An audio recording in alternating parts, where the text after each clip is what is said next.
नमस्कार दोस्तों। तो दोस्तों आज का जो हमारा टॉपिक है ये है जीव विज्ञान से संबंधित यानी कि बायोलॉजी।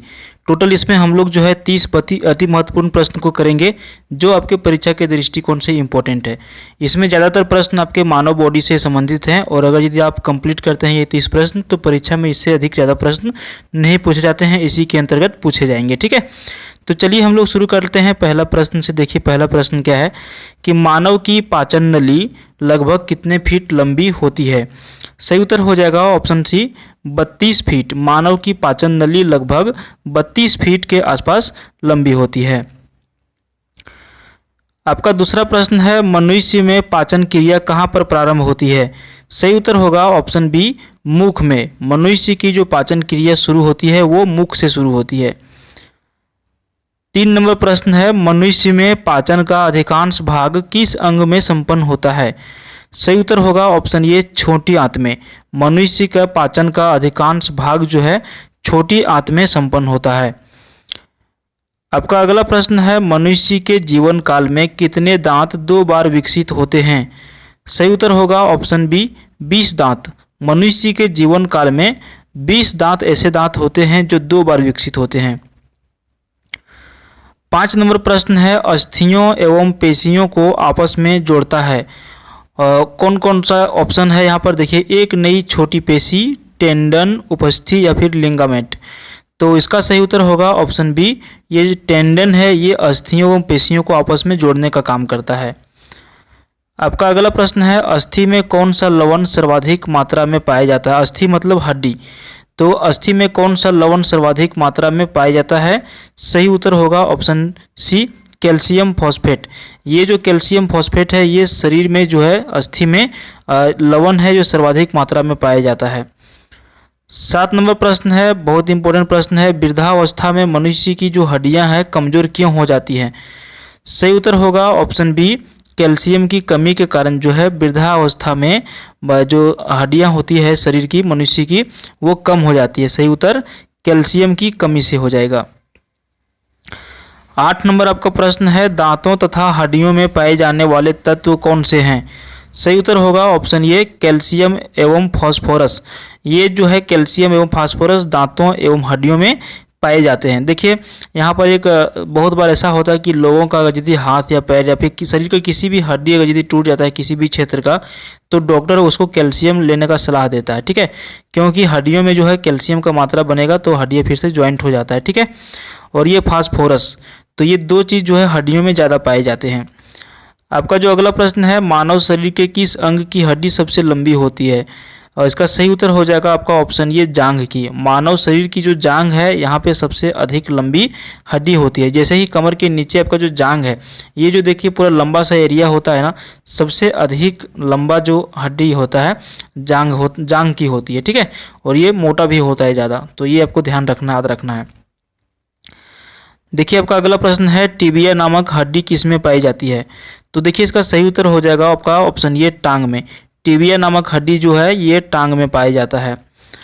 आपका अगला प्रश्न है मनुष्य के शरीर में पैर की हड्डी जो है वो किस तरह की होती है। सही उत्तर होगा ऑप्शन डी संधरी होती है। ठीक है, मनुष्य के शरीर के जो पैर की जो हड्डी होती है वो संधरी होती है। आपका अगला प्रश्न देखिए 12 नंबर प्रश्न है कि ह्यूमरस अस्थि कहाँ पर पाया जाता है। तो इसका सही उत्तर हो जाएगा ऑप्शन डी ऊपरी भुजा में पाया जाता है ह्यूमरस अस्थि, यानी कि ह्यूमरस एक हड्डी का नाम है। ठीक है, वो कहाँ पर पाया जाता है तो ऊपरी भुजा में पाया जाता है। आपका अगला प्रश्न है निम्न में से कौन सा मानव के पैर की हड्डी नहीं है। तो ऑप्शन इसके लिए देखना पड़ेगा। देखिए ह्यूमरस अभी हम लोग जस्ट पिछला प्रश्न में पढ़े हैं, ऊपरी भुजा का हड्डी होता है फिबुला, टिबिया या फिर फीमर। तो इनमें से कौन सा है जो मनुष्य के पैर की हड्डी नहीं है। सही उत्तर होगा ऑप्शन ये ह्यूमरस। ठीक है, क्योंकि ये ऊपरी भुजा में पाया जाता है, बाकी ये सारे कहाँ पे हैं पैर की हड्डियां हैं। ठीक है, ये तीनों A B C O D. अगला प्रश्न देखिए मानव शरीर की सबसे लंबी हड्डी जो है वो कौन सी होती है। तो देखिए मानव शरीर की सबसे जो लंबी हड्डी है वो आपका है फीमर, और ये कहाँ पर पाया जाता है जैसा कि अभी आपको हमने बताया था, ये आपका जांघ में पाया जाता है। ठीक है, यानी कि कमर से नीचे का जो हिस्सा जांघ है आपका वहीं पे सबसे लंबी हड्डी पाया जाता है जिसका नाम है फीमर। अगला प्रश्न देखिए, मानव शरीर की सबसे छोटी हड्डी आपको बताना है, क्या नाम है? तो सही उत्तर हो जाएगा ऑप्शन बी, अस्टेपिज। मानव शरीर की सबसे छोटी हड्डी जो है ये आपका अस्टेपिज होता है। और ये कहाँ पर पाया जाता है? अस्टेपिज ये कान में पाया जाता है, ठीक है, समझ गए? सबसे छोटा हड्डी जो है मनुष्य की अस्टेपिज होता है, जो कान में पाया जाता है। अगला प्रश्न है, शरीर की सर्वाधिक प्रबल अस्थि जो होती है वो कौन सी होती है? राइट आंसर हो जाएगा ऑप्शन ये, जबड़े में। सर्वाधिक प्रबल कहने का मतलब जो है कि सबसे मजबूत जो हड्डी होती है पूरे शरीर में, वो कहाँ पर होता है? तो ये आपका जो जबड़े की जो हड्डी है, जिस पे आप खाना खाते हैं, चबाते हैं, आपका मुंह जो नीचे ऊपर होता है, ये आपका जबड़ा है, टूटी, ठीक है ना। और ये सबसे जो है मजबूत हड्डी होता है। अगला प्रश्न है, मनुष्य के शरीर में पसलियों के कितने जोड़े होते हैं? तो देखिए, मनुष्य के शरीर में जो पसलियों के जोड़े होते हैं वो होते हैं टोटल 12 जोड़े, ठीक है। सही उत्तर ऑप्शन ये हो जाएगा, 12 जोड़े होते हैं मनुष्य के पसलियों के, ठीक है। अगला प्रश्न आपका है 18 नंबर, मनुष्य की खोपड़ी में कितनी अस्थियां होती है? ये इंपॉर्टेंट प्रश्न, ध्यान रखिएगा। मनुष्य की जो खोपड़ी है उसमें जो है टोटल आपका 8 हड्डी पाई जाती है, ठीक है, 8 अस्थि पाई जाती है। देखिए, बहुत बार आप देखते होंगे एक्सीडेंटल केस की, अगर यदि लोग हेलमेट नहीं पहनते हैं तो उसका माथा क्या है ना कि पूरी तरह से चुरा जाता है, टूट जाता है उसकी हड्डियां अंदर की, उसकी वजह से लोगों का क्या है, डेथ भी ज़्यादा होती है। और यहाँ पे क्या है, टोटल जो अस्थियां होती है खोपड़ी में ये आपका 8 होता है, ठीक है। अगला प्रश्न है 19 नंबर, नवजात शिशुओं में हड्डियों की संख्या लगभग कितनी होती है? देखिए, जब न्यू बेबी बॉर्न होता है, जब बच्चा जन्म लेता है, उस टाइम जो है उसके अंदर हड्डियों की जो संख्या होता है लगभग 300 के आसपास होता है। बाद में ये कम हो जाता है, ठीक है, बिल्कुल जो नवजात शिशु होता है उसके अंदर। अगला प्रश्न आपका है, मनुष्य में कुल कितनी हड्डियां होती है? तो देखिए, इसका राइट आंसर आपका हो जाएगा ऑप्शन बी, 206 हड्डियां होती है मनुष्य में। बच्चा में ज़्यादा हड्डियां होती है, बाद में जैसे जैसे बच्चा बड़ा होता है उसकी हड्डियों की संख्या कम होते जाते हैं, ज्वाइंट हो जाते हैं, ठीक है, दूसरे में मिल जाते हैं। अगला प्रश्न देखिए, मानव रुधिर का जो पीएच मान है, यानी कि हमारा जो ब्लड है, इसका जो पीएच मान है वो कितना है? राइट आंसर हो जाएगा ऑप्शन सी, 7.9 जो है मानव रुधिर का, मानव रक्त का पीएच मान होता है, समझ गए। देखिए, अगला प्रश्न आपका है, मानव शरीर में रुधिर बैंक का कार्य कौन करता है? यानी कि जो हमारा ह्यूमन बॉडी है, जो हमारा बॉडी है, उसमें ब्लड बैंक का जो काम करता है वो कौन करता है? तो राइट आंसर हो जाएगा ऑप्शन डी, तिल्ली। ये जो तिल्ली है ये हमारा ब्लड बैंक का काम करता है, ठीक है। तो अभी तक हम लोगों ने 22 प्रश्न देख लिया और अभी हम लोगों का 8 प्रश्न और बाकी है।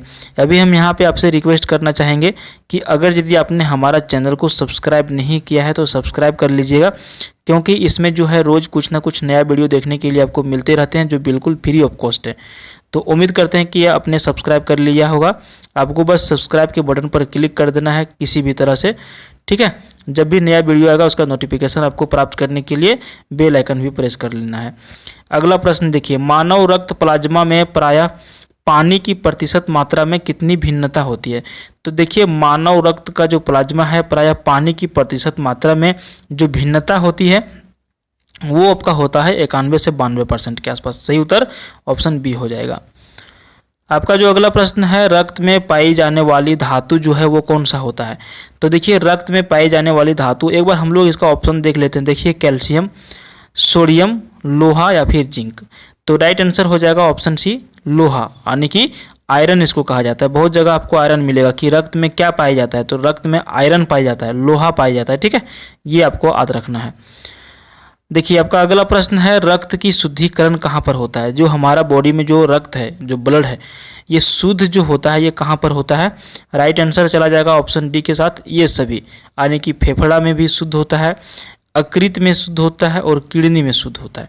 तो ये तीनों प्रश्न या तीनों ऑप्शन यहाँ पर आपका सही हो जाएगा। रक्त का शुद्धिकरण फेफड़ा, यकृत और किडनी में भी होता है। चलिए अगला प्रश्न की ओर हम लोग बढ़ते हैं। देखिए, मानव शरीर में खून का शुद्धिकरण की प्रक्रिया को क्या कहते हैं? तो देखिए, मानव शरीर में खून का शुद्धिकरण की जो प्रक्रिया होता है इसको कहा जाता है डायलिसिस। अपने आस पड़ोस या फिर कहीं पेपर वगैरह में पढ़ा होगा कि जिसको किडनी का प्रॉब्लम होता है, ठीक है, किडनी जिसका खराब हो जाता है उसको क्या करना पड़ता है? डॉक्टर के पास जा करके उसको डायलिसिस करवाना पड़ता है। जो ये लगभग महीने महीने में ये कराना पड़ता है, जिस तरह से बीमार व्यक्ति का पोजीशन होता है उसके हिसाब से। तो देखिए, डायलिसिस का मतलब होता है शुद्धिकरण, इसको शुद्धिकरण कराना पड़ता है, ठीक है, ब्लड को, तो जा करके वो आदमी जिंदा रहता है। और वैसे व्यक्ति जिनका किडनी वगैरह खराब रहता है उनको जनरली डायलिसिस करना पड़ता है। तो ये भी आप ध्यान रखिएगा। अगला प्रश्न देखिए, रक्त में लाल रंग निम्न में से किसके कारण होता है? तो देखिए जो हमारा रक्त जो ब्लड है वो जो लाल रंग जो होता है वो किसके कारण होता है? राइट आंसर ऑप्शन डी के साथ चला जाएगा, हीमोग्लोबिन के कारण। ठीक है, हमारा जो ब्लड है, ठीक है, इसमें क्या है, क्या पाया जाता है? हीमोग्लोबिन पाया जाता है, और इसके वजह से क्या हो जाता है? हमारा रक्त लाल हो जाता है। समझ गया? हीमोग्लोबिन में क्या होता है? देखिए ऑप्शन आपका है तांबा, लोहा, जस्ता और मैंगनीज। सही उत्तर होगा ऑप्शन बी, लोहा। हीमोग्लोबिन में लोहा पाया जाता है, जैसे कि ये भी हम लोगों पढ़ रहे थे 2-3 प्रश्न के पहले, आयरन वाला वही चीज़ है। अगला प्रश्न देखिए, शरीर में हीमोग्लोबिन का क्या कार्य होता है? तो राइट आंसर हो जाएगा ऑप्शन डी, ऑक्सीजन का परिवहन करना।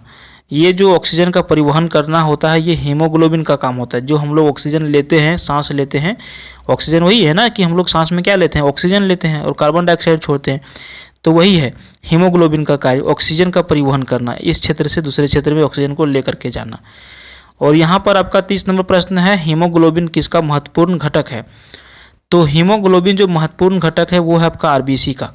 और यहाँ पर आपको बता दें कि आरबीसी का पूरा नाम क्या होता है। ठीक है, तो देखिए आरबीसी का पूरा नाम होता है आपका रेड ब्लड BLOOD, और ये हो गया आपका सेल। तो ये हो गया आपका आरबीसी का पूरा नाम। यहाँ पर आपका देखिए WBC भी दिया है, तो WBC का मतलब हो गया, यहाँ पर देखिए W का मतलब हो गया वाइट। ठीक है, वाइट ब्लड सेल, तो आरबीसी और WBC दोनों चीज़ समझ गए। तो यहाँ पर हम लोग अब कंप्लीट करते हैं 30 टोटल प्रश्न, जो हम लोगों का कंप्लीट हो गया। वीडियो अगर यदि आपको पसंद आया तो एक लाइक ज़रूर ठोक दीजिएगा, और चैनल को सब्सक्राइब कर लीजिएगा फ्रेंड्स के साथ। चाहे तो आप चैनल का लिंक शेयर कीजिए या फिर वीडियो का लिंक शेयर कीजिए। तो उम्मीद करते हैं आप लोग से कि आप लोग जो है अपना काम कर दिए होंगे, चैनल को सब्सक्राइब कर लिए होंगे, और दोस्तों के साथ भी आप जो है शेयर कर लिए होंगे। ठीक है, मिलते हैं फिर किसी दूसरे वीडियो में। हमारा यूट्यूब चैनल देखने के लिए बहुत बहुत धन्यवाद आपका।